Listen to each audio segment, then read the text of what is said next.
Hi all. Today I am going to cover a very important topic of RF modeling in my advanced compact modeling series. And so this is a part 3. Part 1 and part 2 I have covered compact modeling of IV and CV data and basically everything that is related to the low frequency compact modeling.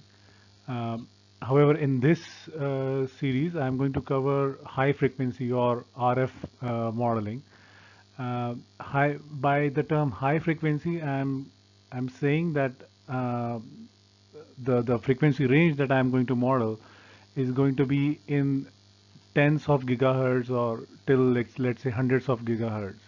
So this modeling is especially very important for designing of RF circuits, which form the backbone of all the modern gadgets like your mobile phones or tablets or PCs or basically anywhere wherein there is a communication involved, communication either between devices or satellite communication or whatever, you need these RF circuits. And RF devices, the corresponding active RF devices, form a considerably important part of those RF circuits. And so when a circuit designer is designing such circuits, obviously he or she is going to rely on the accuracy of the compact models of that active device that is being used to design a particular RF circuit. And so with this as the background, let's begin our today's session. And this is the slide from my previous lecture on this topic, that is MOSFET model parameter extraction, in which I already covered CV, the linear region for all geometries, saturation region for all geometries, output characteristics for all geometries. And I had also talked about temperature modeling, junction CV, IV, 1 over F noise. In short, I had talked about WP and STI stress effect.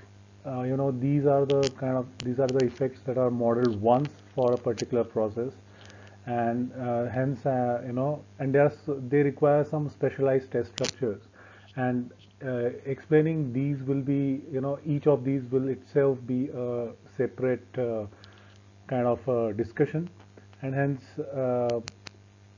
I'm not going to cover these. But finally, when you have done everything, okay, if your compact model contains everything that is mentioned here, the final step after all of this is done is the RF modeling of the MOSFET or FET. And in RF modeling, you basically start with S parameter measurements, where the effects of the gate resistance and the bulk resistances are captured. Now, you might say, okay, you just mentioned the gate resistance and bulk resistance. Why not the capacitances? The reason why I didn't say that capacitances or the small signal capacitances like CGS, CGD, you know, the reason why I didn't talk about them in RF is because they are not the primary parameters that you fit in RF measurements. They are actually already fitted when you fitted the CV, the CGG and overlap. When you fitted them, you already fitted the CGS, CGD, CGB components of the gate capacitance, and hence I'm not including them in the RF model parameter extraction or RF model. On the other hand, you can actually verify whether this CGS, CGD that you extracted, are they good, or are they getting predicted correctly over the entire frequency range or not. That thing you can actually verify in the S parameter measurements. Okay, but that doesn't mean that capacitances, especially the small signal intrinsic capacitances that you have already extracted here, they are a part of the small signal model of the MOSFET, okay, which is going to be valid for the entire frequency band range and which should actually comply with your S parameter measurements. Okay, so suffice to say that basically the gate resistance and the substrate distributed resistance are the main things that you kind of look for when you are doing the final step of RF modeling. So I am going to cover RF modeling and basically small signal modeling in the following way. First, I am going to cover test structure, then the measurements, and then the modeling. However, not in the order that is given. Okay, so I will talk in the actual slides. I will talk about the concepts first, and then I will come to the test structure description and the modeling description. As far as measurements are concerned, that is the S parameter measurements, basically they are done using vector network analyzers. So that I'm not going to cover in this tutorial or this series.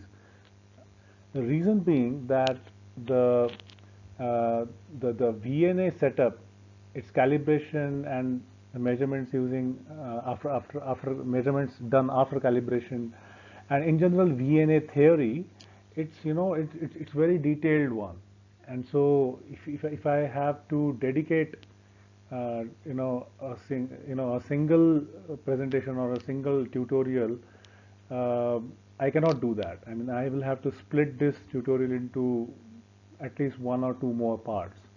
And if you guys are interested in understanding the concept of VNA, I'll be happy to do it for you guys.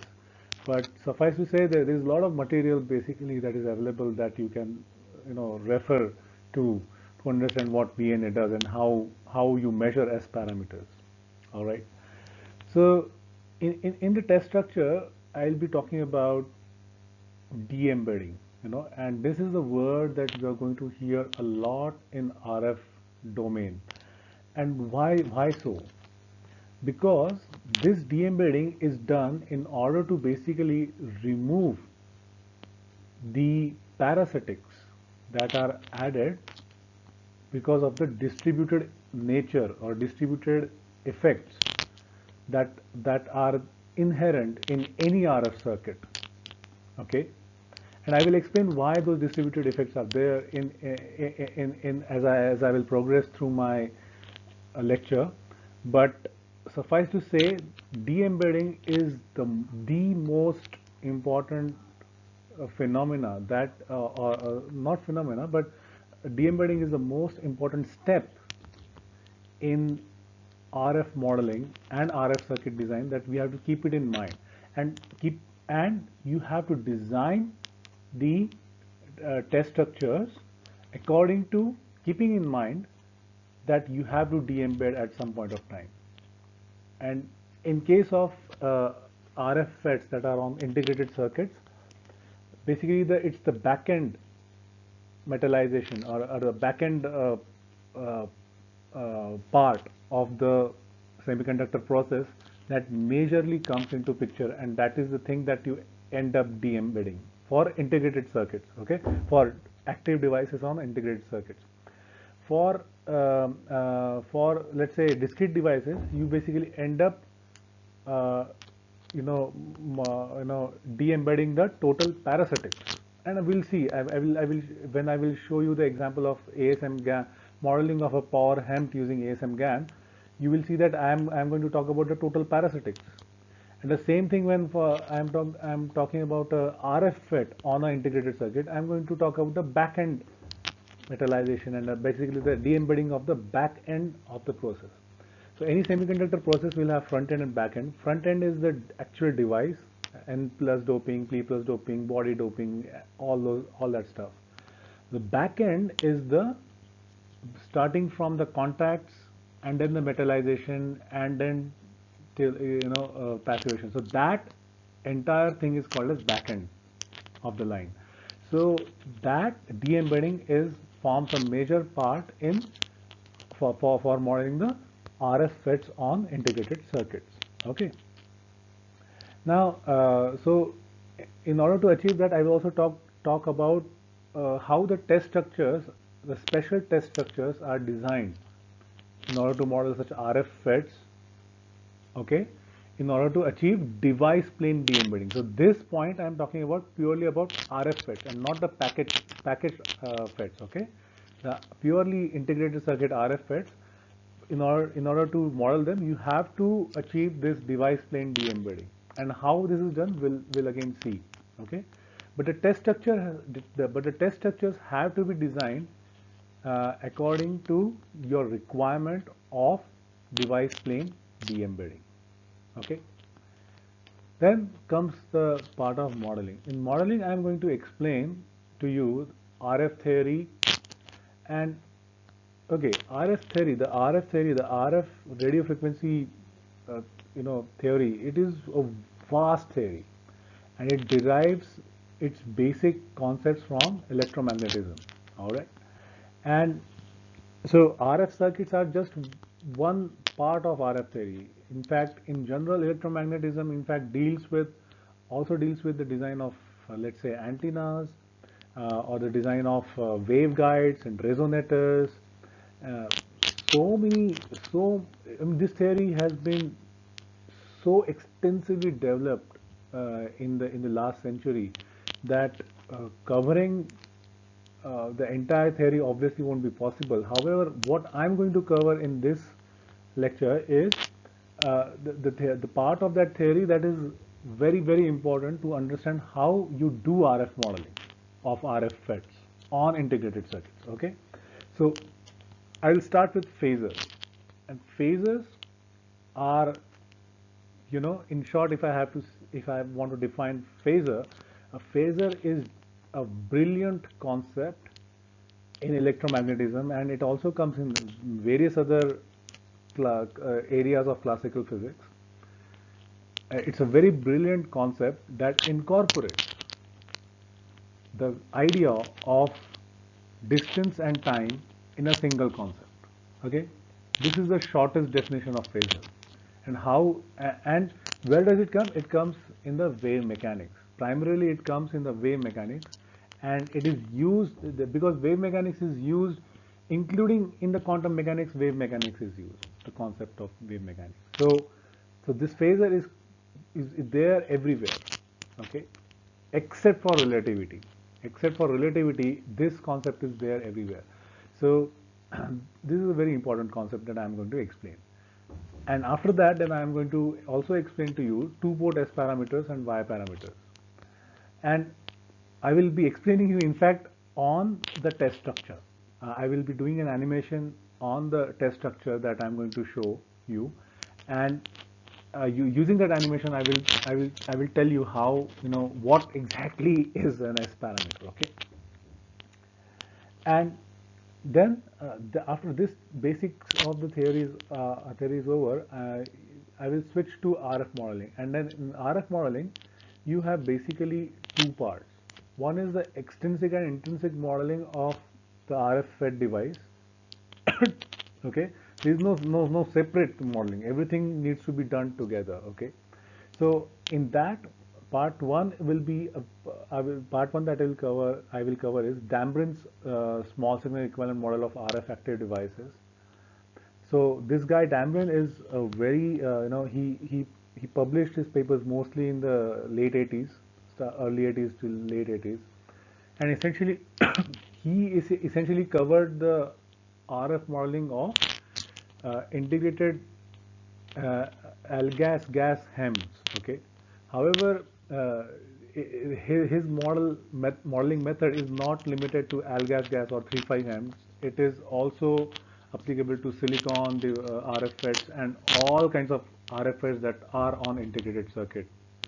And in fact, for one of my TPEL paper, I have also proved that the same Dambrun's small signal equivalent model is also valid for modeling the power devices. And in the ASM GAN example, I will also show you how I have modeled a power hemp device, 650 volt power hemp device, using this same approach. And then, so this is one type of this is the damping small signal equivalent method is one way you can model the RF FETs. The other way is to do a device plane de-embedding using special test structures of RF active device. Okay, so I'll cover that also. Now, in addition to this extrinsic and intrinsic modeling of a RF FET, you also have uh, purely intrinsic modeling in which you have gate resistance and the bulk resistance network. So the things that I talked about, previously, that in the RF modeling, when I say RF modeling, I only include gate resistance and bulk resistance because uh, that purely belongs to the intrinsic device. Okay, this modeling in RF domain purely belongs to the intrinsic device only, and that's the reason I mentioned. This is the major thing that you do in RF modeling. Rest of the things are either parameter fitting or parameter tuning. Okay, and after I cover all of this, finally I will come to examples using ASM GAN, as I already mentioned, and also what is the BSIMS methodology, because in part 1 and part 2 of this series I covered BSIM in very detail, so it will be appropriate to cover BSIMS ideology of modeling the RF FETs. So let's see how this presentation goes. Remember that I am not going to cover this thing in the exact sequence, so things will be jumbled up, because in RF you cannot really separate out that I will first cover this and I will cover that. So please bear with me that everything after this is going to be mixed up. This is just to show, this slide is just to show what in short, or in what is the sequence of modeling flow, but the actual explanation is going to be mixed. Okay, so please bear with me in this series, in this particular RF modeling series.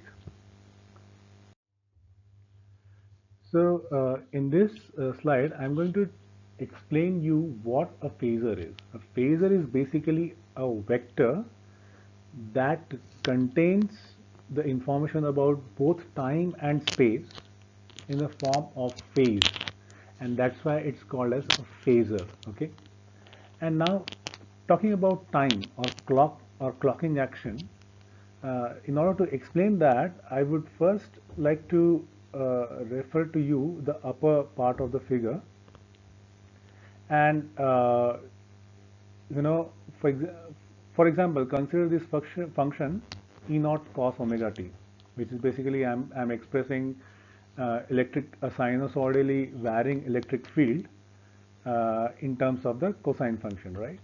So how is it going to behave? It is going to, as let's say at a point x equal to 0, you have a simple harmonic oscillator. Okay, that is, this point is going to go, the electric field at this point is going to go up and down in an oscillatory motion. Okay, so it's a simple harmonic motion, which is E naught cos omega t. And how is it? And as a function of time, it is going to look like something like this, right? Cosinusoidal function. So one complete period will be looking like this for a cos omega t function. Okay. Now the same thing at that point x equal to 0 can be represented by the electric field moving in a circular motion, and the projection of a uniform circular motion on any axis is basically simple harmonic motion that we have studied in our 12th standard physics, right? So using that property of the uniform circular motion of the electric field vector, I can create this concept of a clock. Okay, a clock in which the frequency with which this phasor rotates is directly proportional to the Hertzian frequency. That is the jiggling. That is jiggling is the word that Professor Richard Feynman, the great physicist, would have called this jiggling, wiggling. So jiggling of this electric field here. If this would have been particle, he would have said jiggling. So, so the jiggling of the electric field here, or the simple harmonic motion of the electric field here, which in time I was representing like this, can then be explained as a vector with a magnitude of E naught rotating with a frequency omega, and omega is basically what? 2 pi f. So the factor 2 pi is just a constant. So the Hertzian frequency f, you can convert it into angular frequency omega of this rotating phasor. Okay, now I'm calling. So this is a phasor that is going to rotate, and its projection, it's going to rotate with a uniform circular motion, and its projection on the real axis is going to give you the actual electric field that is jiggling or oscillating at with a simple harmonic motion at that point x equal to 0, right? So suffice to say, the angular frequency converts the time into phase omega t of the phasor E naught e raised to power j omega t. So E naught e raised to power j omega t is the phasor. If you have noticed, I have mentioned here real part of E naught e raised to power j omega t and imaginary part of E naught e raised to power j omega t. Why does why together these two uh, constitute the factor E naught e raised to power j omega t? This is because of the Euler's identity, right? Because e raised to power j omega t can be expressed as cos of omega t plus j sin omega t, where j is what? J is imaginary number, which is square root of 1. All right. So, and by the way, Euler's identity was termed as the best mathematical equation of all times by one of the paper. I don't remember which paper talks about it, but this is a very, very beautiful concept, which is actually then used in defining this special vector called phasor. Okay, so this is now the clocking mechanism. Why I am saying this is clocking mechanism? Because the time, okay, the time t is getting converted into phase omega t by a variable called omega. Okay, and omega can be any, because you cannot control, you can, I mean, this particle can jiggle at any frequency f or omega, right? There is no bound on what frequency this can oscillate. It can oscillate over the entire frequency spectrum. So omega in basically is just a conversion factor to convert time into phase. All right. So this is the concept of the clocking action of a phasor. Okay, so after defining the clock action of phasor, I'm now going to define how it can also model the space into phase. Okay, or by space I mean the distance. So let's say you have 2 points at x equal to 0 and x equal to plus x, and let's say an electric field is, let's say, uh, propagating via wave motion, and the reason why that wave motion started is because there was a oscillatory electric field being present here, and this you can see this red line which is now aligning along the green real axis here, right? So let's say at you know uh, this is the snapshot at t equal to 0. Okay, so cos of 0 is 1, so this is the complete E naught at t equal to 0 that is being present here. Okay, so this because what is going to happen if you have a simple harmonic oscillator, or a electric field is oscillating via this simple harmonic motion, it is going to do what? It is going to propagate as a transverse electromagnetic wave along the space, as a transverse electromagnetic wave along the space. So at x equal to 0, the phasor is what? E naught e raised to power j omega t. Now, if I ask you what will be, let's say now this wave that started at x equal to 0 propagates till the distance x equal to x, and then I want to ask you what will be the modification to this phasor, then what would you say? Let's say the distance is x. Can you relate the angular frequency omega with this x directly? Absolutely not, because the velocity, and the reason is this velocity, basically the speed of the wave. Okay, the speed of the wave is going to be is a function not of the rate of this jiggling or the rate of this simple harmonic motion, but in fact it is a function of the medium itself in which this simple harmonic oscillator is propagating its wave into. Okay, this is a very important concept. You generally think that okay, this wavelength lambda or this that is going to be traveling in this space should be a function of only should be only a function of the frequency, Hertzian frequency with which this oscillator is oscillating.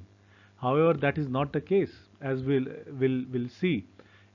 The speed with which this wave propagates is, of course, a function of this omega or this jiggling motion, but it is also a function of something else,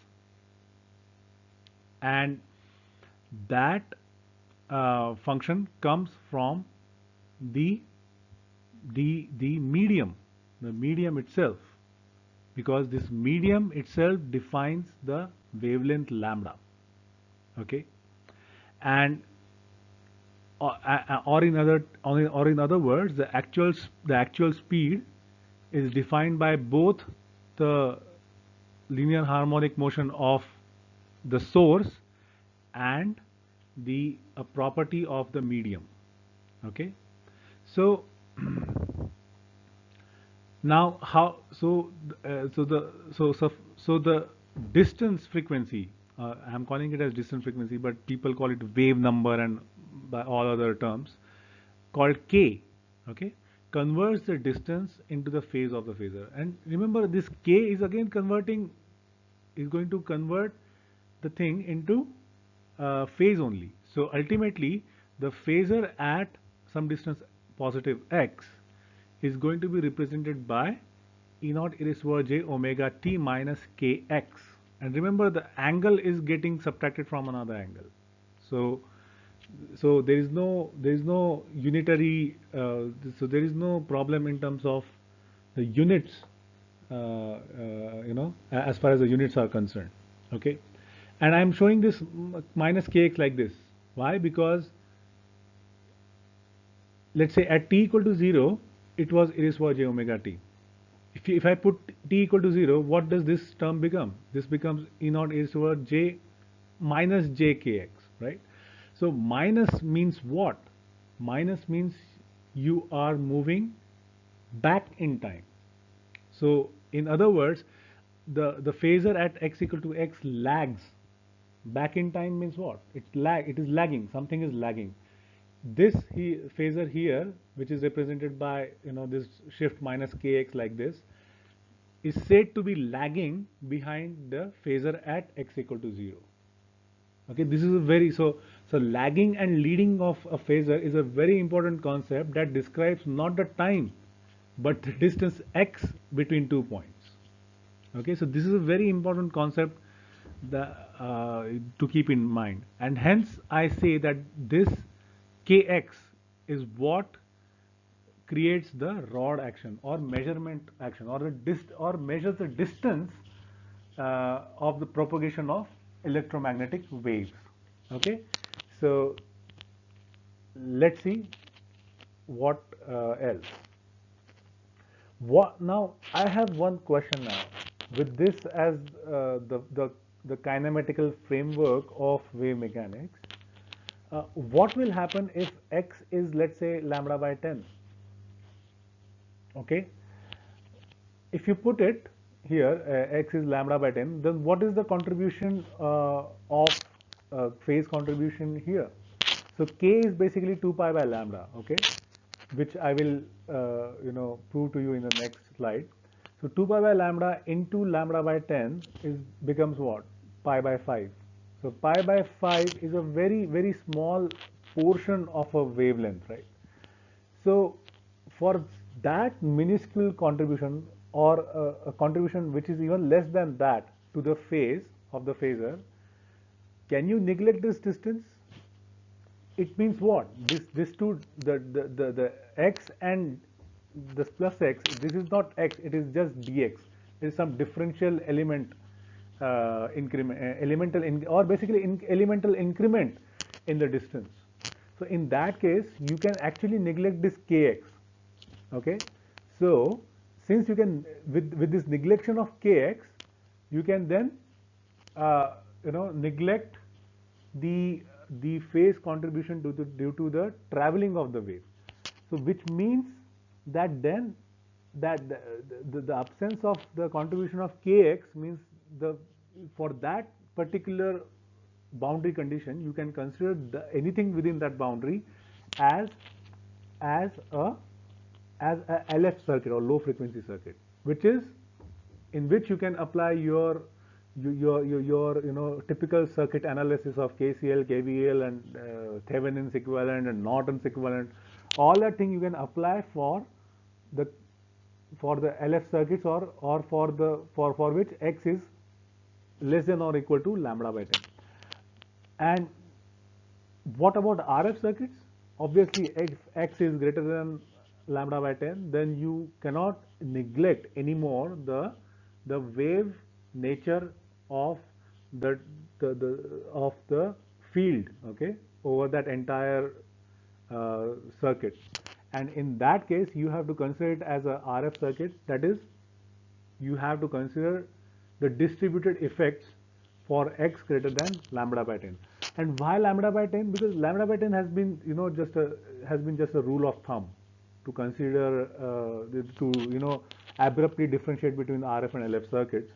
But maybe for some cases lambda by 10 might be just a part of RF. Okay, so don't think that is the definition. This is a definition, or a definition that differentiates between RF and LF, that is low frequency circuits. So in this slide I am going to summarize what I have discussed till now. Let's consider relativistic mechanics to start with. Okay, so what did Einstein say? That the distance x, or the measure of the distance x, and the measure of the time t that you use in your physical equations, they get modified by a factor of the velocity of the frame of reference, which is square root of 1 minus b square by c square. This thing kind of modulates the distance x and time t. So in short, what he actually did was redefinition of the kinematics of physics. And obviously, when v is very, very less than c, which is the speed of light, which is 3 into 10 to the power 8 meter per second, obviously when the speeds are less, this factor comes comes back to the classical physics. Okay, the definition of time and absolute space of the classical physics. So this is the basic relation between the classical and the relativistic notion of space and time. Right now, phasor, is the corresponding equivalent. So this is another definition of third definition of phasor that I'm talking about. Phasor is then the equivalent of both rod and clock of relativistic mechanics, but at a frame of reference, or basically The speed is much less than light. Okay, but now you might say, hold on, the electromagnetic waves that I'm talking about and I'm representing by using phasors, uh, won't they include the velocity v, which is very close to c? The answer to that question is uh, both kind of yes and no, because uh, yes, the relativistic corrections to the notion of x and t should be there. However, that is generally not included when you are talking about the classical wave mechanics, which basically describes the classical electromagnetic equations. So suffice to say, this factor that comes out of relativity is when I'm treating the phasors in RF circuits, this factor does not come, simply because that does somehow this factor matters when you are talking about the gravitational effects and those kind of mechanisms. But however, as far as electromagnetism is concerned and the circuit theory, which is a subset of electromagnetism, is concerned, somehow this factor uh, doesn't matter. So all the equations that are there, and including quantum mechanics, even quantum mechanics also actually in this sense uses the classical physics definition of space and time using phasor. Okay. So let me not discuss this further because that will be discussion that will be leading somewhere else. Okay. So as I already discussed, the time is uh, calibrated in terms of the frequency or the jiggling of the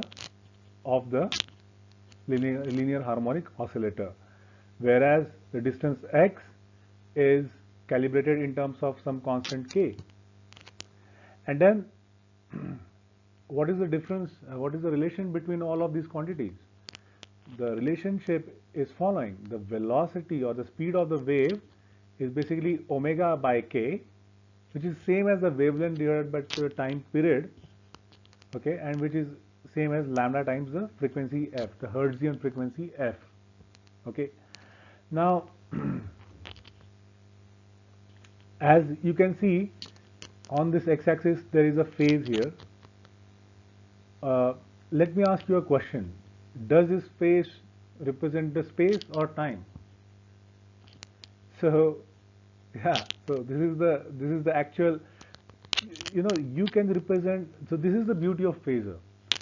Phasor, if you're plotting just purely a phasor, you basically have to specify whether it is omega t or kx, okay, or omega t minus kx or omega t plus kx, okay. So if let's say I'm talking about this graph at x equal to 0 or x equal to some x, then obviously this is especially for x equal to 0, this will be just e raised to power j omega t. That is, this will be only representing the time. So this phase, in this case, will when when x is 0, will be representing just the time. But for some particular x, this plot versus the phase can represent a will or not can will represent both omega times t or minus plus kx. Okay, so if you're plotting the overall phase of the phasor, there is no way actually to differentiate between the time and the contribution due to time and the contribution due to the distance. If you see it at a particular time and a particular distance, right? So in that sense, phasor, there is this ambiguity or disadvantage of phasor concept, that you don't, unlike the relativistic mechanics, which clearly bifurcates the distance and time, and modifies them separately, and then talks about time dilation and closer to speed of light, and length elongation when you approach the speed of light. because of this factor. So, relativity really makes that distinction, but that distinction is not made by this classical definition of phasor in the classical physics part. So this is a very important. So this concludes, a very important concept called phasor, and I'm going to utilize a lot this concept in everything that I'm going to now explain further. So please stop here. If you want to go back, just go through this concept of phasor that I explained, and then with that as a background, we can proceed further. Also, before I delve any further, I would also like to go through the principle of superposition of waves, which is a very, very important concept in wave mechanics. And which better way to explain this, than to, quote from a very, very, let's say very, very kind of Bible of physics, basically 12th standard Bible of 12th standard physics, which is Principles of Physics by Joel Walker, Halliday, and Resnick. And in this, page number 406 of that book, he he talks about interference of waves. So the way waves interfere is that at, let's say this is a right traveling wave, and this is a left traveling wave pulse. Okay, both are pulses. When they meet together, they just superimpose on each other, and then they at some point of time they superimpose and create a, let's say, a bigger bigger wave, and then they travel their own ways as if nothing happened. They just meet and then they travel their own ways. So but there is one particular question that is very, very good question. In this, when we say superposition, why only does it happen in a linear manner? That is, this amplitude plus this amplitude at this time, at this point, it's just a linear algebraic addition. Why not some square and this kind of additions? Why or subtraction? Why doesn't it happen? And the authors, really, they say that we should be thankful that only a simple sum is needed. That is, some linear superposition, linear rule of superposition is needed. If two effects somehow amplified each other, that is, they kind of squared each other, or added like squares or added like cubes, you know, then the resulting nonlinear world would be very, very difficult to manage and understand. So this is a statement by these stalwarts of physics, saying that, yeah, I mean, they also wonder. Sometimes you really wonder why the physical laws are the way they are. But in case they are not the way they are, the handling of day-to-day tasks will be so difficult. And their statement really here on this page 406 really exemplifies, the beauty of wave mechanics in a sense. So let me start with the test structures of for that are used for RF modeling. And before I begin, I would like to show you the kind of cross section that I am referring to. And this is the same cross section that I used in the part 1 and part 2 of this series.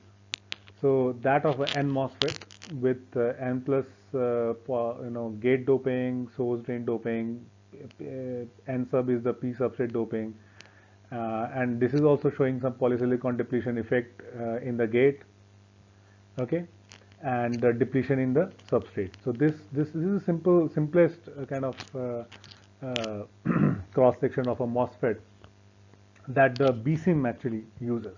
All right, and this is going to be the definition. So blue is metal 1, this is the metal 1 contact window, red is N plus polysilicon region, green is N plus region, and this yellow color is the P well region. Okay, so in this slide, I'm going to explain to you how the test structures are, first of all, for RF device are laid out, and I'm going to use some nice animation to to show to you how exactly S parameters are defined. So before that, I would like to talk about what is called as the DUT plane or the device plane. So what I'm going to do is that I'm going to arbitrarily, not exactly arbitrarily, depending upon till which metal level I want to de-embed the S parameters of the device, I'm going to define a plane of reference. Okay. So in the on the gate side, you can see the contact between the metal one and the poly is the frame of reference here, and on the right hand side, the contact between the drain, which is going to be the output, and the drain the drain contact, that is the frame of reference uh, on both the sides. So on both the sides, I'm going to de-embed basically till metal one level. All right. Now the way RF stress structure, and if you have already noticed, and if you had observed what my previous the kind of test structures that I was defining in the previous lecture series, they are not this complex. Why? Because now in this I have a gate pad, okay, then the gate metal is running and then it is contacting the polysilicon. The drain, then the metal line is running and then it is connecting to the drain. And then what is this G? G, G, G, G. This is not gate. This is the ground plane. And this is not a simple, you can say, this is not a simple metal line. This is either a microstrip or a strip line. All right.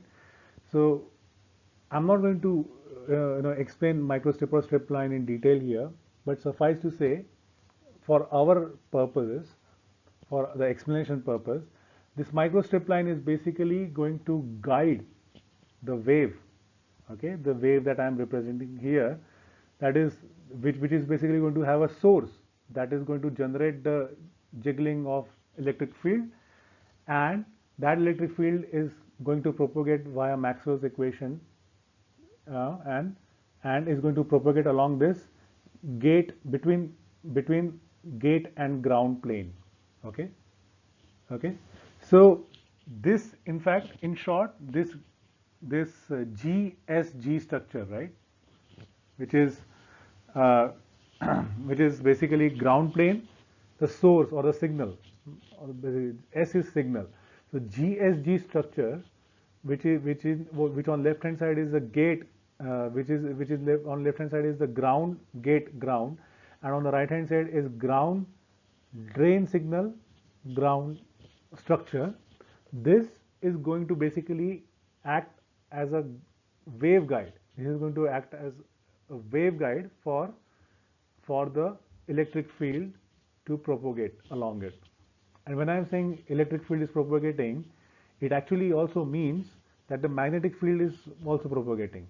A time varying electric field, because the time varying electric field produces a time varying magnetic field which is 90-degree out of phase with it according to Maxwell's equation. So when I'm saying this, I'm also implying magnetic field. And when I'm or in terms of the electrical quantities, the circuit quantities, I say that the voltage and current are going to propagate as waves along this guided transmission line. Okay, both at the input and the output.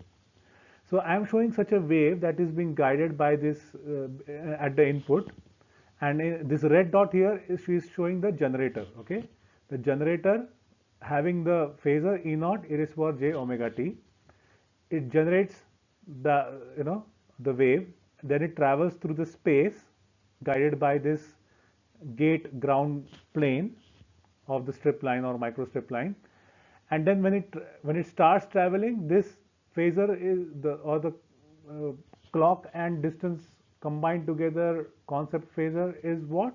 E naught e raised to power j omega t minus kx, where if I say only let's say at t equal to 0, I want to see how it is going to look. It is going to look like E naught e raised to power minus jkx. That is, this waveform is going to propagate after a phase of kx is overcome. So that's what I'm saying when I'm saying this, and that's why there's a anything here lags anything here at the source, anything at the destination or the load side in terms of transmission line, anything at the load side lags anything at the source side, and that lag is represented in terms of phase called kx, right? So now let's say this propagating waveform, okay, and there is a, first of all, also there is a difference between the concept of wave and waveform, okay. A waveform can propagate like this, okay, a waveform can propagate like this as it is, whereas a wave doesn't, wave uh, or basically a jiggling motion of the at the individual points, that doesn't propagate, because that is just a jiggling here. I mean, if this would have been a wave on a rope, I would have said what? I would have said that the points, every point on the rope is oscillating perpendicularly to the direction of the propagation of the wave. Okay, so but that's why people created this concept of waveform. So the waveform at any instant of time just propagates like the way I showed you right now. So let's say this waveform hits the boundary between the metal one and the polysilicon. Then it is what? Basically, it's a open circuited kind of transmission line. And what is going to happen if the transmission line gets abruptness, or there's a change in the material or change in medium? The wave basically gets reflected, right? And the reflected phasor, since this is an open circuited transmission line, is going to be E naught e raised power j omega t plus kx, where plus kx represents the phase or the time, or the not time, the distance reversal in negative x direction, right? That's why the phasor for the negative x propagating wave will be E naught e raised power j omega t plus kx.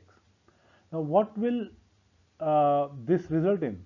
This will result in a superposition of the forward and backward traveling waves, and it will generate a standing wave pattern, which I am showing it like this. And this particular case, and it is understood that from the load end here, that is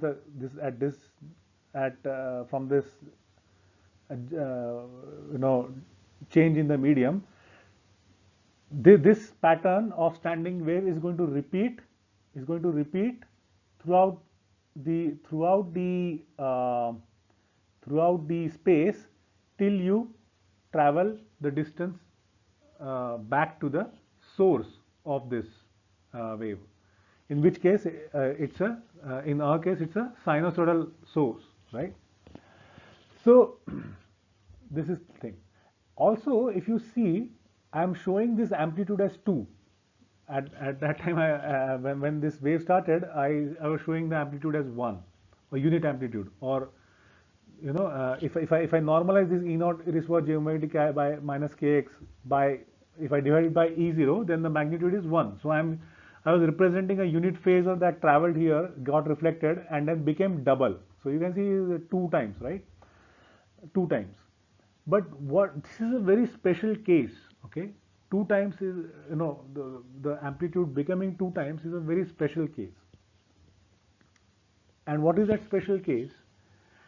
Is that that special case is when the reflection coefficient, okay, is 1. That is, the phase change is perfectly 2 pi phase change, 2 pi radians. In that case, this becomes twice.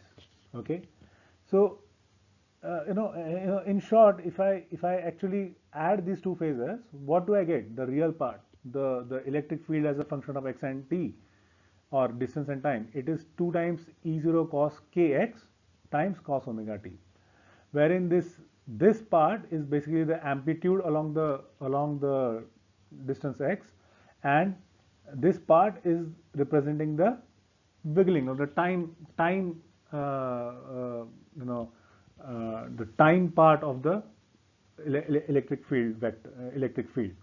Now the point is, this factor 2, I'm saying this is less than or equal to this 2 times E naught, right?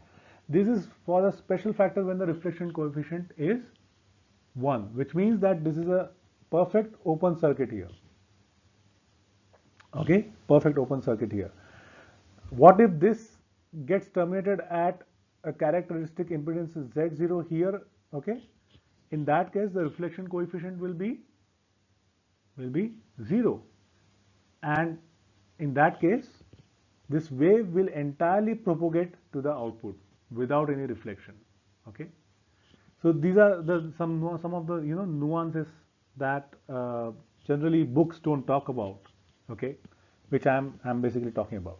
So the actual E as a function of x of t will be this exactly this factor when the reflection coefficient is 1. Okay, but if it is 0, then this factor will be 0, because there is no standing wave. So which means that the wave essentially propagated. Okay, now this was the explanation for the standing wave, and uh, this reflection coefficient at the input is also called as S11, which is the first entry into the 2 by 2 matrix for a 2-port S matrix. Okay. Also, if you see closely, I'm terminating the output by the characteristic impedance Z0. And why this is important in defining S11 is because we don't want anything from output getting reflected back to the input and interfering with this wave here. And that's the reason you have to terminate. Let's say if I want to measure the S parameter at the input side, I have to terminate this output at the characteristic impedance Z0. If I'm doing vice versa, I have to terminate the input at the characteristic impedance Z0 and then measure the S22 here. Okay. And then what about S21 and that is the forward transmission coefficient, and S12, that is the reverse transmission coefficient. In in in those cases, you will have to appropriately terminate the either output or input at the characteristic impedance is Z0, and that how and when I will have to do that will be clear in the next slide. So in the last slide, I defined the parameter S11, the S parameter S11, from the test structure point of view. That is how the generated wave from the source is going to propagate, get reflected back, and then create a standing wave pattern, which is what is being measured by the parameter S11. So S11, by the way, is also the reflection, exactly the reflection coefficient uh, at the input side. Similarly, you can define the reflection coefficient at output side, and so on and so forth, by considering the actual wave motion that is going to occur along the waveguide or the microstrip line and the device, and then the output side of the device. But however, S parameters, are a very it's a very general notion, and it is formally defined in following manner. So consider this generalized two-port network, which is for which we are going to define S11, S12, S21, and S22. So the way they are defined is, so let's say A1 is the incident wave, B1 is the reflected wave at the input port or the first port, and on the second port, that is 2, you have A2 as the incident wave and a B2 as the reflected wave. Now you might ask, what are these A and B's? These A and B's are the normalized wave quantities, much like the wave function psi of quantum mechanics. In quantum mechanics, magnitude psi square gives you the probability of finding the particle there. However, these A and B are the normalized quantity wave quantities of our normal voltage and currents. Okay, so let me start with that.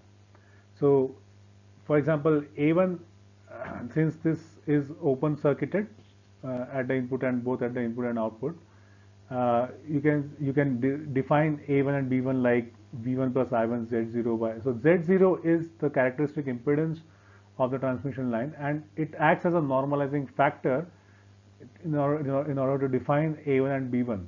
Okay, so also, why this plus I1 and minus I1 here for B1? So for the incident it is plus I1, and for reflected wave it is minus I1. This is because if this is the open circuited transmission line, okay, in addition to the Maxwell's equation, there are two more constraints now which come from the circuit theory, and those are Kirchhoff's current law and Kirchhoff's voltage law. So as far as voltage is concerned, both the incident and reflected wave voltage directions are same. Okay. However, the reflected current wave is going to be in opposite direction to that of the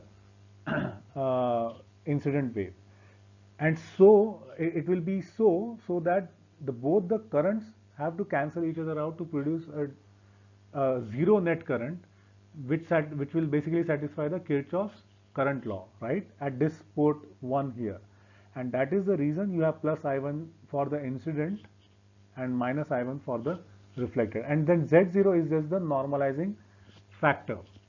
What this also means that for an open circuited port, when the reflection coefficient is plus 1, a purely open circuited port, the reflection coefficient 1 will imply that the amplitude will become twice, like which I showed you in the last slide, that is 2 times E naught cos kx times cos omega t, right?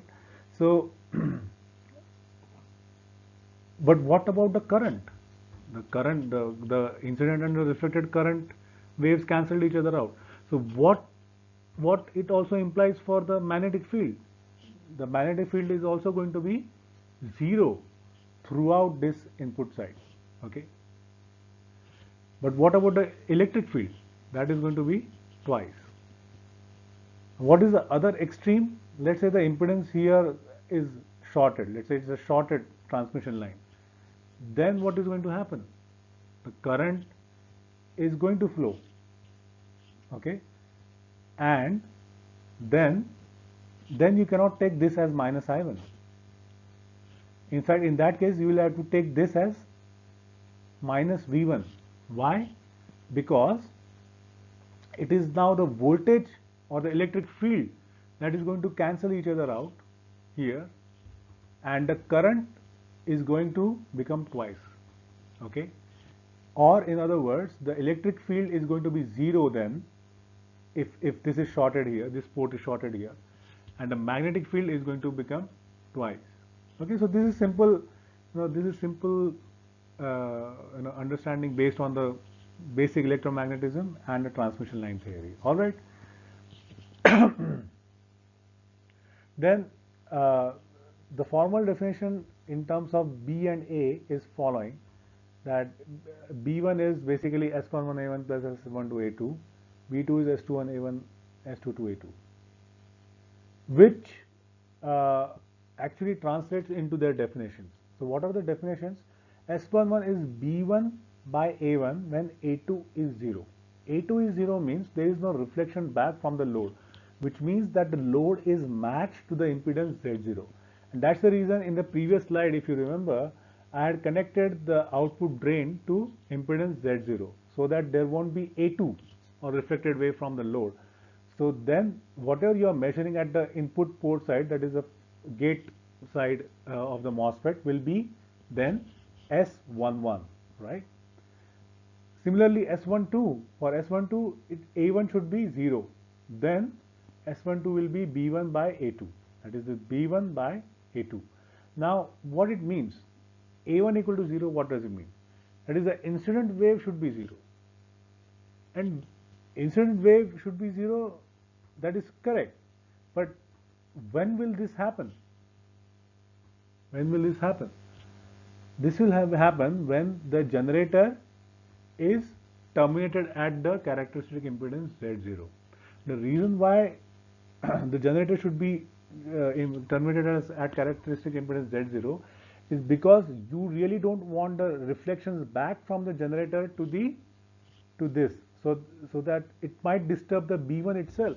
If there is a Imagine that this B1 travels to the source, and then that source reflects back a wave, and that will become A1 again. So in order to avoid this issue, you have to terminate, while measuring S12, you have to terminate this the source impedance at the at the characteristic impedance Z0 of the transmission line. All right. So both for S12, you have to terminate input generator at the characteristic impedance Z0. What about S21?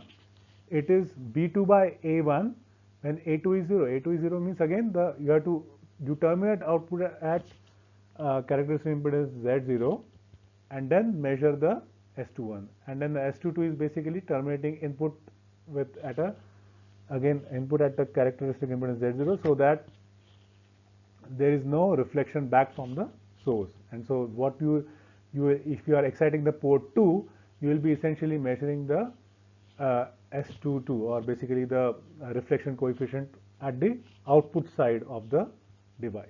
All right. So, and how these S parameter measurements are done? They are done using vector network analyzers. And if you really want to understand, how they work, please refer to this paper from basically this paper is from CERN team, and they have really explained the RF measurement concepts in the detail, as detailed a way and as practical a way as possible. So I would urge you to refer to this paper in order to understand how you can use vector network analyzers to measure the S parameters. Now, another very specialized kind of test structure that is used in RF modeling is the open test structure, and the way you do it is, way you measure it is by removing the entire active device and just keeping the metallization as it is, which is also, by the way, the back end of the line, basically, which is adding the which is adding its own parasitics. So this is the gate side parasitics, this is the drain side parasitics, and this will be the DUT, the device plane, right? Uh, so this will be then the open test structure, and the corresponding Y parameters as converted from the S parameters will be, let us call them as Y open. So another kind of test structure that is specially designed for de-embedding purposes for a RF FET in an integrated circuit is this short test structure, in which what you do is let's say if I want to de-embed till metal 1, so then I will short everything at the metal 1 level itself, like I've shown here. Why? Because I want to short I want to de-embed the the the device till metal 1 level, and that's why I am shorting it at the metal 1 level here. And let's say the correspondingly I measure the S parameters and convert them into Y parameters, and I call them Y short. So before I explain anything further, I'm going to talk about this Dambrun's small signal model of a RF FET. So as you can see, it is the same small signal model that you have studied in your bachelorette level or master's level. However, there are some certain additional elements. So you have this GM here, which is GM times VGS will be this current source. There will be GD or GDS. There is a CDS, CGS, CGD, and there is this peculiar resistance called RI. Okay. And there is also GM, you know, GM, that is a GM VGS, GM times VGS, or GM times this V across this CGS is getting multiplied by a exponential minus j omega tau. And can you guess what this is then? Since now you have been introduced to the concept of phasors, this exponential minus j omega tau is basically modeling a phase. All right. No, sorry. This exponential minus j omega tau is modeling something in terms of phase, either time or distance. Now, prima facie, when you see this omega tau, you will say what? You will say, oh, it is modeling time or some kind of delay, right?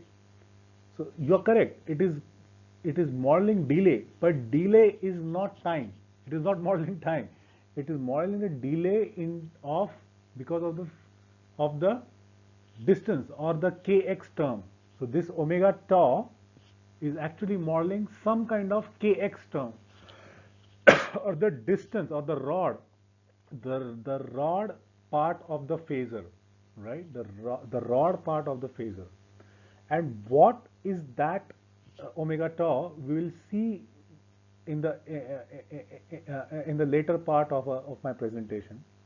But suffice to say, this is a very important factor in RF modeling, okay? Because this tau is also the transit time of the device, which actually also models the channel transit time of the device. So that channel transit time comes in the form of this phasor term in the transconductance term of the small signal model. So that is one part. Another nuance is the existence of this resistance Ri here. And many authors have debated whether this Ri should be incorporated here. Some people also add RGD here, for example. Or some other people say that, okay, this can also be taken back to the gate resistance, which is the extrinsic portion in this dampedness model. So practically, I have observed when I've created compact models. I've been creating compact models since past 3 years.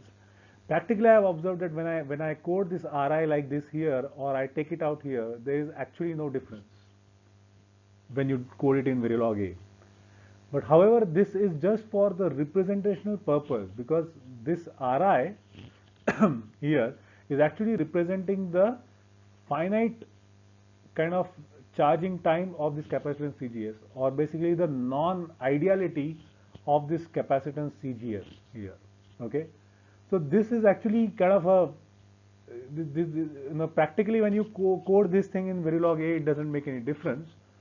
However, this is actually then for representational purpose, saying that, okay, this capacitance is not ideal, as it's not purely capacitive. This reactance is actually also containing some non-ideal part in terms of this resistance Ri. Okay, or in other words, this factor, this Ri times CGS is adding another tau, on another kind of time constant, and delaying the input signal by that much amount, basically. So whether you actually include the R here or here, because they are both in series in this path, it doesn't matter. So this is another explanation for why this keeping Ri here or here does not make any difference to in the actual Verilog A, actual simulations performed on Verilog A compact models. So this is it. What else is new compared to the kind of the small signal models that you learn in your textbooks is this LG, RG, CPG, RD, LD, CPD, and RS, LS. So total 8 components which are extrinsic to this intrinsic small signal model are added, and what these 8 components stand for are the extrinsic parasitics. Okay, and why do they arise? They arise because of the distributed nature of the RF circuits.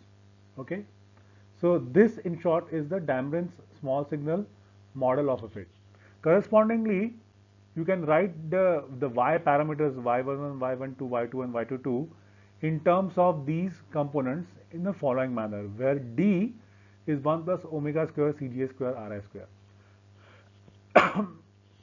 However, this d is generally 1 for the frequency ranges of, let's say, tens of gigahertz that we are considering.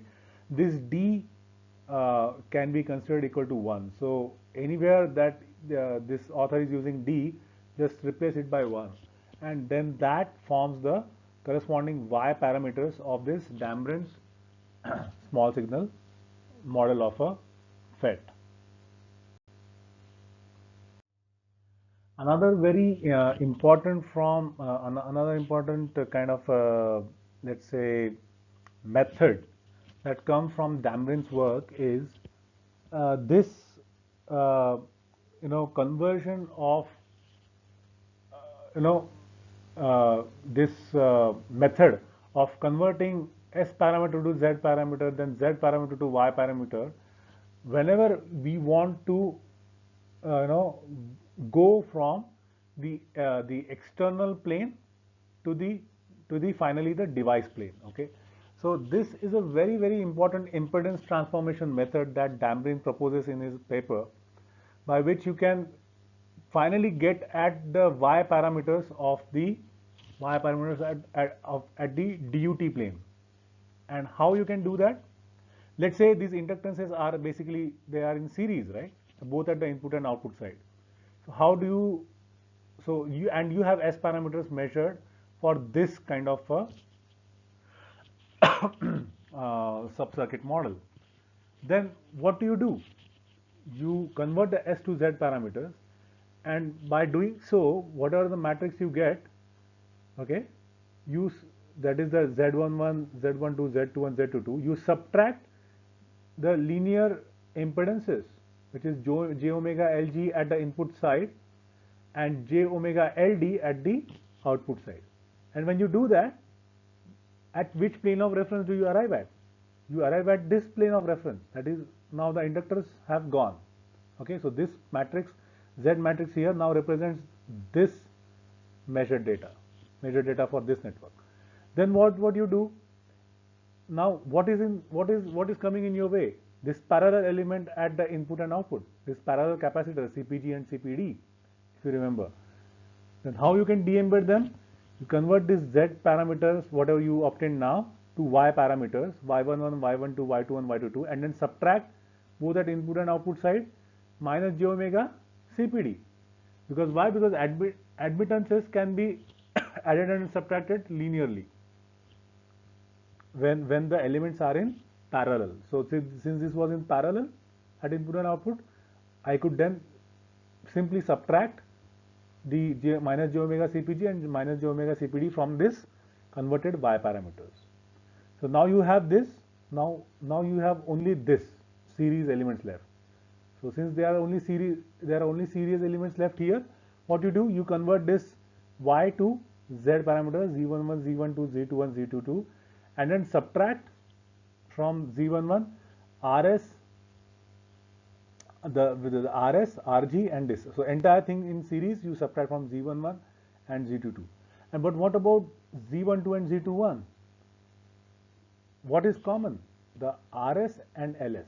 So you subtract RS and LS from both Z12 and Z21 because they appear as a common common factor for both the input and output impedances. So you just subtract them and then convert these final Z parameters into Y parameters, and those Y parameters will then correspond to the DUT plane. So this in short is the de-embedding method for Dammbrun's small signal equivalent circuit. Later on, I will also show you how I have used this Dammbrun's method to model power FETs or power HEMTs in my case using ASM GaN compact model, which for which you can refer to this paper of mine. And so what my paper has shown is that not only can you apply this Dammbrun's method of modeling modeling RF FET, you can also use the same method to model the power FETs also. Power FETs are the FETs who operate at, for in simplistic terms, they operate at higher voltages like 600 volts or 1000 volts, or starting from let's say 40 50 volts till 10,000 volts. Those are the FETs that are called as power FETs. All right. So, based on the Dameron's method of converting Y to Z, Z to Y, Y to Z, Z to Y, based on whether that element is in series or in parallel, you can ultimately arrive at the DUT plane Y parameters. So, similarly, if you remember the open and short test structures that I have shown, you can arrive at the DUT, final Y DUT, by using this formula. And how does this come? Using the same concept of the transformation series parallel combination of the series parallel combination that I showed earlier. So basically, this I will give you as an assignment or a homework to prove using the previous method how in the open and short test structures how the Y DUT can be calculated from the Y open, Y short, and the Y overall measured of the device. So this is the final formula by using that de-embedding method. Now, Y DUT, once you calculate Y DUT, then it can be further used as a linear small signal model of the DUT. Okay, let's say you measure this Y DUT for all the bias conditions and create a lookup table. Then you can practically use that lookup table based Y parameters for designing any combination of biases in a practical RF circuit design. So of course that is one of the way that people use create or basically create compact models, basically lookup table based for all the biases of operation by creating this Y DUT for each and every bias condition. Okay, but that is the lookup table based model. Okay, but if you are, let's say, using compact model, okay, then this Y DUT can also be used to verify the small signal model that you created out of the CV and IV measurements. So remember at the start of this presentation I said that okay, the reason why I don't consider CGS, CGD and CDS as a part of RF model is because they are primarily extracted from the CV measurements. Okay, RF measurements can serve to verify. Okay, generally they are used to verify whether the small signal, the model that was extracted, is correct or not, or in case in case of discrepancy, obviously you have to understand whether are there extra parasitics maybe that were not considered in the CV and IV measurements, or vice versa. If let's say you can also think that maybe your CV and IV measurement had some problems. Okay, so ideally this RF S parameter measurements are used to verify basically the CGS CGD that you extracted from the CV measurement. Okay. Now, also there is another exercise I would like to talk about. Uh, can you extract the small signal elements of figure 1 from the de-embedded Y DUT above? So this is an exercise for you. That is exactly what I want is that let's say you have a Y DUT. Can you extract the CGS in terms of Y DUT? Of course, you should be right. The Y11, Y12, Y21, Y22 of this Y DUT, from them you can definitely extract CGS, CGD, RG, everything, and that is kept as a homework for you uh, to do. And if you guys cannot do it, then please get back to me. Please reply in the comments of this video and let me know if you are not able to do it. I will provide you with the answers. So this completes the basic RF theory that I wanted to cover and the concepts of de-embedding and a dampness equivalent uh, circuit model of a RF FET. Now, I'm going to give you a practical example of how I modeled a packaged power Algan HEMT device from Panasonic, which is PGA26719BA, how I did that using cold fed technique. So, cold fed technique is a very widely employed technique in RF modeling, in fact, which I have, by the way, extended to power FETs also in this work. And so cold FET is a very extensive or basically widely used technique that is used to extract the extrinsic components. Remember I said the 8 extrinsic components of the dampness equivalent circuit model. So cold FET is a technique that is used to extract them, and I'm going to show you how it is done in the next few slides. So figure 3 shows the dampness equivalent circuit of the model that I had extracted using IV and CV. The intrinsic model is basically established by the IV and CV measurements. Okay, and by CV I am saying off to on state CV measurements. Okay, so this intrinsic device is already done, let's say. Okay, and how it is done, you can using ASMGAN compact model, you can refer to my paper how it is done. Now I'm concerned with extracting this 1, 2, 3, 4, 5, these 5 components. Why? Because in this particular case of modeling the power FET, I took the resistances of the dampness network inside the intrinsic model. So I can do, you can do this if you are a compact model generator or you are writing compact models, you can do this very fairly easily. However, if you are using a compact model, then obviously yeah, probably you might not be authorized to do it as an official version of that compact model. So let's see this. To this device, let's say if I apply VDS and VGS 0, so everything is 0. Okay, and this is an enhancement mode device, so this is off. So what will be the corresponding network? You will just have the off-state capacitance parameters, CGDO, CDSO, and CGSO of the ASM GAN compact model.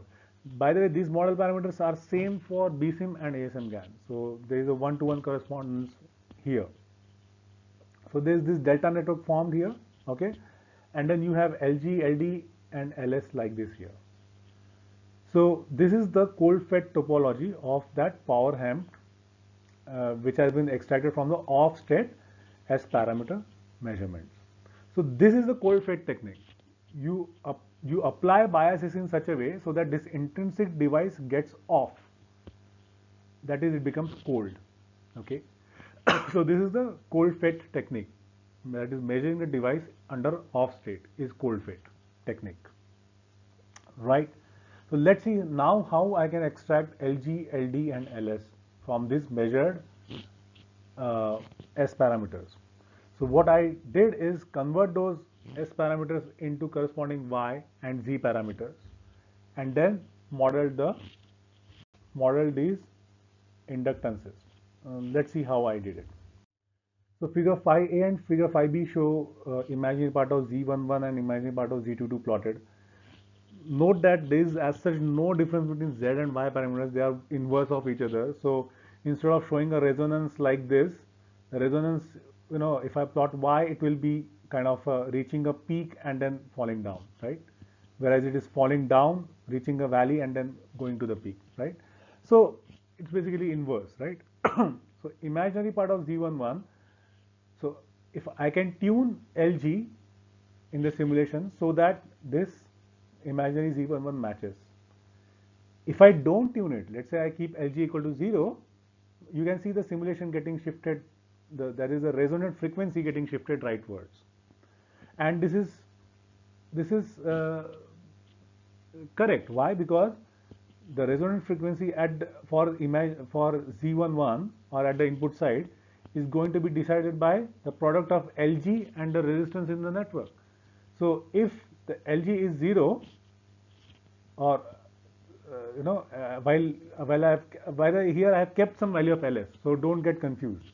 Okay, I have kept some value of Ls, so the resonant frequency will be square root of Ls times that. So it will be 1 by square root of Ls times the resistance.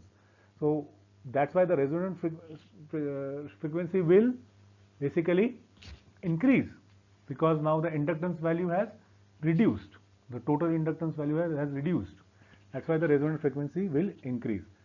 Similar concept is applicable for this case also. That is imaginary part of Z22. Okay.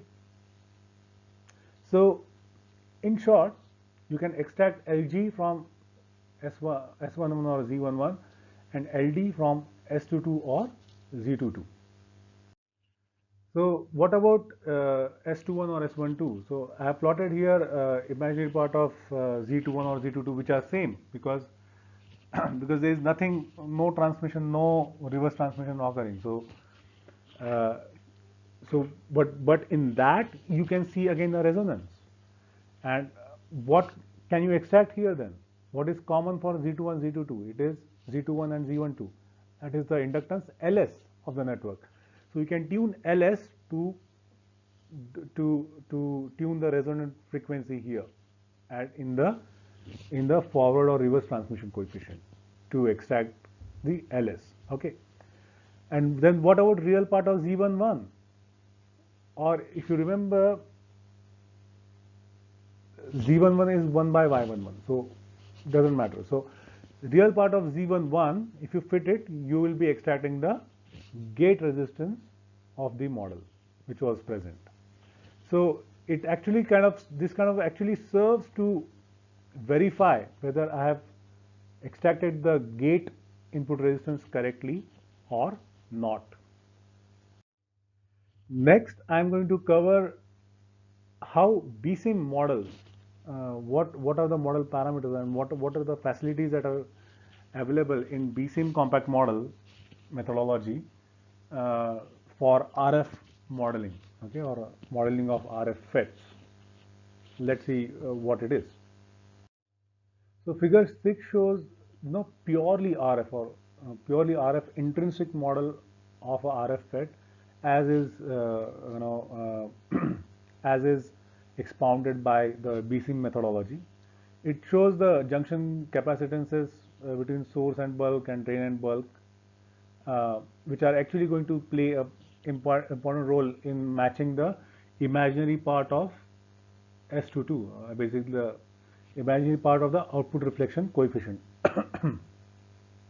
Then gate resistance plays an important role in RF circuits, and actually there are two components to the gate resistance. One is the ohmic resistance of the contact, the sheet resistance, and the channel reflected non-quasi-static resistance. And I will explain what it means in a later slides. But suffice to say that gate resistance composes of those two main parts.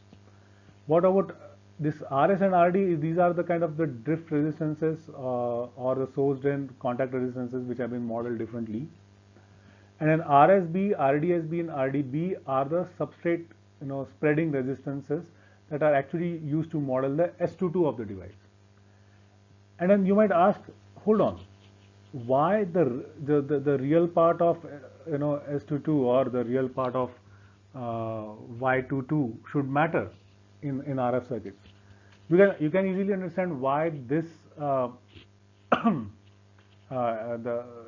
gate resistance will matter. The gate resistance will matter because it is going to change the frequency response of the system.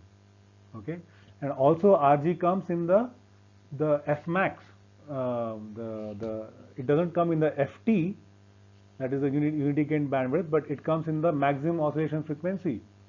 And so RG directly affects that. So you know why RG is important for RF, but many people just don't understand why this real part and the imaginary part of S22 is going to matter in RF circuits. This is going to matter primarily because the imaginary part is basically going to do what? The imaginary part is going to you know, delay the kind of output signal. They will charge, discharge, and hence, uh, you know, kind of affect the frequency response at the output. Okay, RG is affecting the frequency response at the input, and these capacitance are affecting the frequency response at the output. In tandem or in combination with this RS, RD, RSB, RDSB, and RDB. Because what these resistances are doing, these resistances are acting as they are defining the time constants, basically RC time constants at the output, and 1 by RC is going to contribute to the frequency response of the output, and that's the reason this distributed substrate resistance is also important for modeling the output S22 of the RF FETs. So figure 7 shows the origin of the distributed gate resistance model of RF FET. It not only shows that, it also shows that there is also a distributed effect along the channel. So now, if you really want to model figure 7, you will have to model this distributed resistance and then this distributed resistance. But how do you include this RCH at the output side?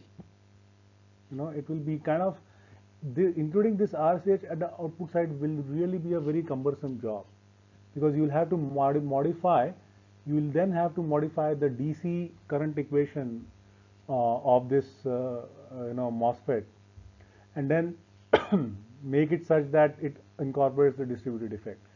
However, there is a better and easier way to do that, and which is basically what is followed by BSIM, is that what BSIM does is it defines the total gate resistance as the electrode gate resistance, which is actually the sheet resistance of the polysilicon, and plus the contribution due to channel, which can be called as the kind of a kind of a reflected resistance, channel reflected resistance at the gate side. This is what you can call it as. And then calculating the gate electrode resistance is very simple. It is just RELTD, which is the sheet resistance of the gate, multiplied by the width divided by L. It is sheet resistance multiplied by width by L will be the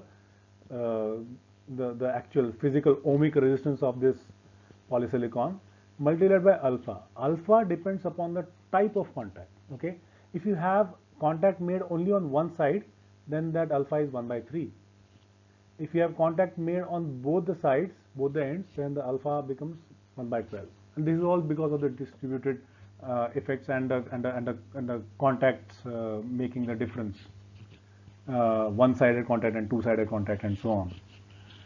Whereas beta is a very, very empirical factor. So if you are a modeler who is interested in extracting model parameters that are physically scalable and viable, then you should keep beta equal to 0, because beta, including beta to fit any particular characteristic, measure characteristic, will not be physical and will not be scalable. Okay. Then the RGCH is itself composed of two components.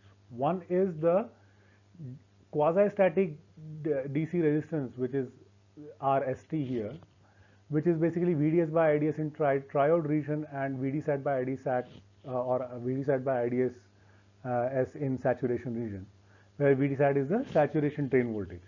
So basically this is given by the IV formulation that is already present in the BSIM model. Okay, the core IV formulation. So look at the beauty of this approach. You are not changing the core implementation of BSIM by doing this, right? By defining the static resistance like this. And then you define excess diffusion resistance as proportional to L effective by W effective and mobility and Cox and everything. So what this is actually doing? This is actually defining the transit time tau. This is going to be a part of the tau that was present in the Dambrins, you remember the Dambrins equivalent circuit model contained the e raised to minus j omega tau term in the GM transconductance term. So this is basically what is then going to give tau of the basically the transit time. A tau in also roughly you can also say this tau is basically the transit time. That is the time, average time it takes for the charge carrier to reach from source to drain.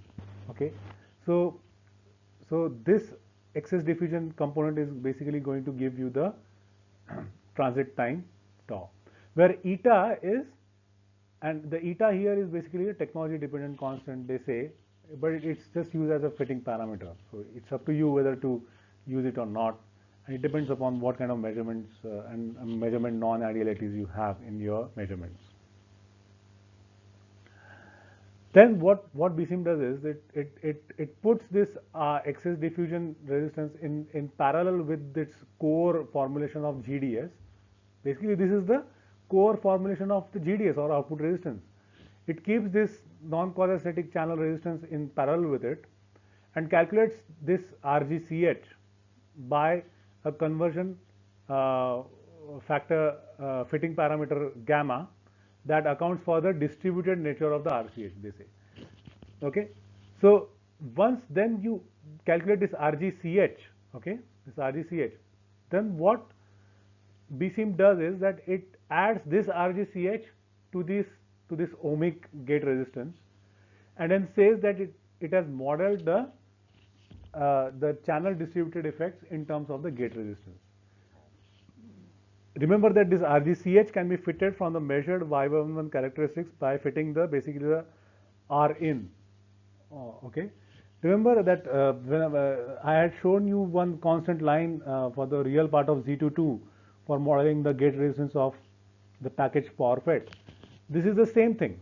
This is the same thing that I'm going to, but in this case I'm going to use the fitting parameter gamma in combination with eta and alpha. So alpha, eta and gamma are going to be the model parameters that I am going to tune to fit the real part of Z11 or basically 1 by Y11. Alright.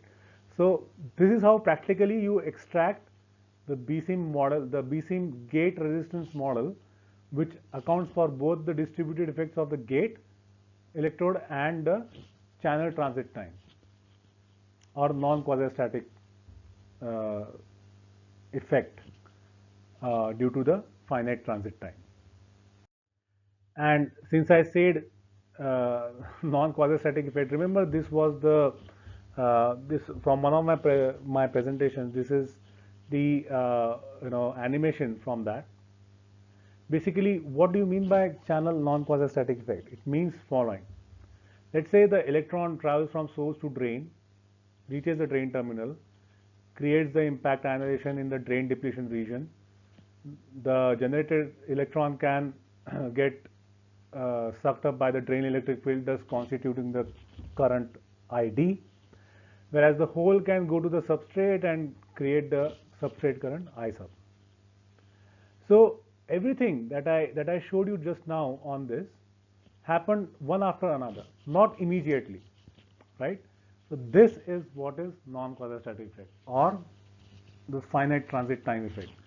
What it is a real life situation which says that nothing happens spontaneously, okay?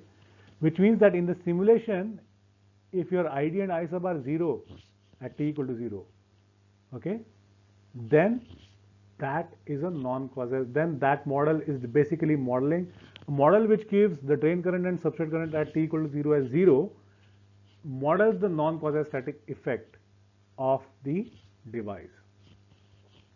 There is one more good explanation that I would like to mention here, and that is in terms of the phasors that that is a very awesome concept that we learned, the rods and clocks of electromagnetism, so to speak. So what is it? Let's say at x equal to source you have E naught e raised to power j omega t as the electric field phasor, and at x equal to drain you have E naught e raised to power j omega t minus kx as the electric phasor at the drain.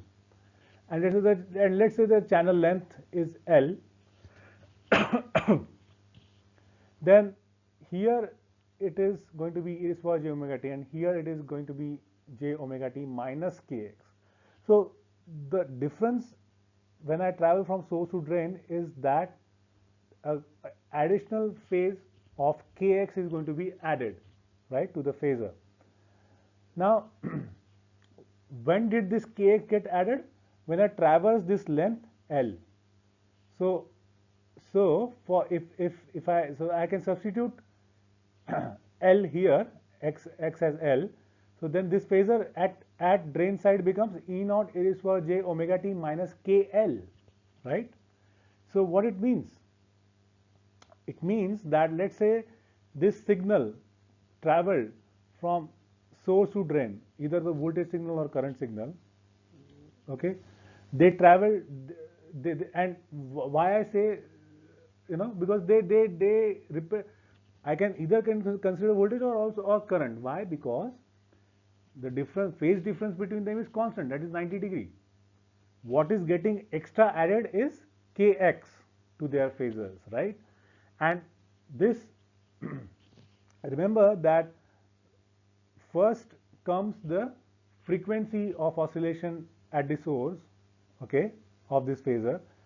Then according to the medium, the 1 by square root mu epsilon, the velocity will be decided. V is what? 1 by square root mu epsilon. So it's completely a function of the medium, okay. And then from that frequency omega or f and the velocity divided by the factor k. So so basically k is the last thing to be decided, okay. First what comes? The simple harmonic motion of the source oscillation, which is omega. Then comes the velocity, which is decided by the medium, and then finally comes the k, which is 2 by lambda. So the wavelength comes finally, the wavelengths get decided finally by the simple harmonic oscillator and the medium, okay. So k comes last. So velocity is omega by k. So this is just the kinematics, okay. But what is the kinetics? That is L by tau, okay. This is approximately equal to L by tau, where L is the channel length and tau is the transit time, okay. So suffice to say that the time constant tau then can, because of the distributed effect, can also be expressed as RGCH, which I derived earlier, times the Cox, okay. So ultimately what that RGCH is doing, the extra channel resistance or the channel reflected resistance at the gate, that is actually modeling the transit time tau of the wave propagation from source to drain. So this is another basically this is another way of explaining the non-quasi-static effect in a MOSFET. So the same explanation for the channel reflected extra gate resistance, I can give the same explanation using the phasor diagram. And what is phasor diagram? Phasor diagram is a single kind of because I can add vectors by shifting the vectors parallel to the to the original vector. So I can I can shift the phasors parallelly, similar to vectors, and then add them together or subtract them together to see the relationship between them, right? So that diagram, which actually adds or sums or shows the relationship between the various phasors which might be at various places, in fact, or at various times. So that diagram is called as phasor diagram, okay. So since a MOSFET is a current controlled voltage source, sorry. Since a MOSFET is a voltage controlled current source, that is voltage is the input and current is the output, I am taking the input gate voltage as my reference while drawing the phasor diagram. And So if I have to represent the drain current, I have to represent in a negative direction, because why? Because the drain current lags. The drain current lags behind the, it has to lag behind the gate voltage, because the drain current is produced at the output. That lag, okay, that lag can be expressed as 2 pi n, where n is an integer 1, 2, 3, 4, plus some phi, which is a function of the gate electrode resistance, okay, and that is that this phi is basically going to come from the, this phi I am talking in terms of the gate electrode resistance, and this 2 pi n is going to come from the fact that if the, because of the distributed effect from the source, from where I am applying the signal till the gate electrode, whatever the wave is going to travel, okay, it is going to contribute some 2 pi n plus the phi due to phi due to the distributed gate electrode resistance. However, this won't be the final phasor diagram. Why? Because I need to add one more extra component due to the transit time. Okay, due to the transit time tau. The contribution due to that will be omega times tau, and which is also equal to kx, or because now is x is L, because L is the length of the channel, and so that extra phase is now going to add to the ID. So this is going to be the final relationship between the gate voltage phasor and the drain current phasor. Okay, and as you can see from this phasor diagram, the so this is the non-quasi-static effect contribution, and this is not the non-quasi. This is the contribution due to the some so 2 pi n contribution due to the input transmission line. Let's say it contributed some 2 pi n contribution, and the contribution due to the physical gate electrode resistance. So this is different. And what is the non-quasi-static contribution, which I showed, what the channel transit time effect? That phase contribution is going to be k times L or omega times tau. Okay. So this explains in short the phenomenon of the how gate resistance and the channel non-quasi-static effects contribute to the RF modeling of the device. So in addition to the gate resistance, there is also a distributed substrate effect, and I already explained why that. Let's say this is a simplistic substrate network model used by BSIM 3v3 as shown in figure 9 of a RF MOSFET. Now, for example, this R sub D, R sub S, and even this RD and RS, where are they going to contribute? They are going to contribute to the S22, whereas S11 will be RG and the non-quasi-static channel resistance reflected at the gate, right? So this distributed network can be tuned, can be put on a parameter optimization routine in IC-cap, let's say, to model the S22 or Y22 of the device.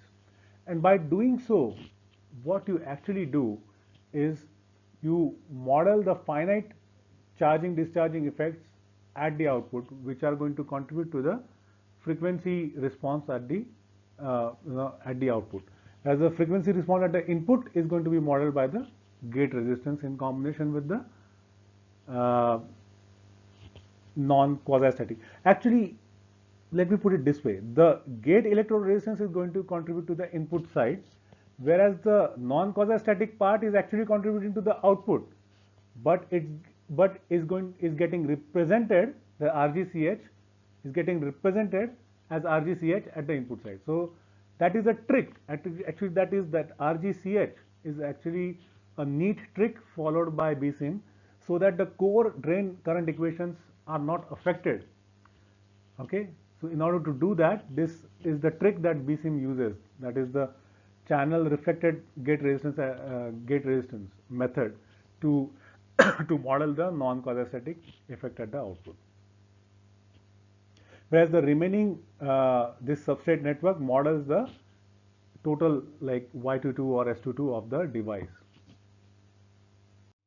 So figure 10 shows the effect of modeling the uh, S11 by using the gate resistance parameters, that was alpha, gamma, which I explained. And then at the output side, if you model the distributed gate resistance, then the simulation, you can match the simulation with the measured data. However, if you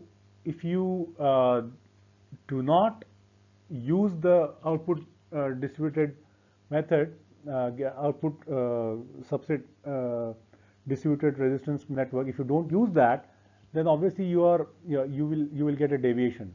Okay, so this shows how the gate resistance and the output distributed network are important in modeling the input and output side S parameters, or input and output side reflection coefficients of the given RF fed device.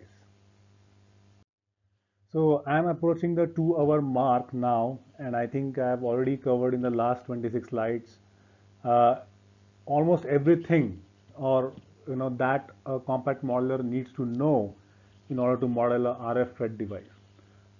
Also covered in the last 26 slides were major concepts in RF theory, and how they apply when you try to do a modeling exercise using a compact model. I also covered two compact modeling examples wherein one was using the ASM GAN, which I have been responsible for both coding and publishing. And the other example was the BSIM example, and what is the BSIM's point of view of modeling the distributed effects. So I hope that this presentation will be very helpful for practical RF practicing RF circuit designers, the mmWave circuit designers, and also for practicing RF modelers, RF device modelers throughout the world. And if you are a student, or if you are maybe perhaps novice here, I would encourage you to ask me questions in the comment section, and please don't forget to subscribe my channel so that I get motivated to create such more and more such videos in the future. Thanks a lot. Thank you for your time. Bye bye.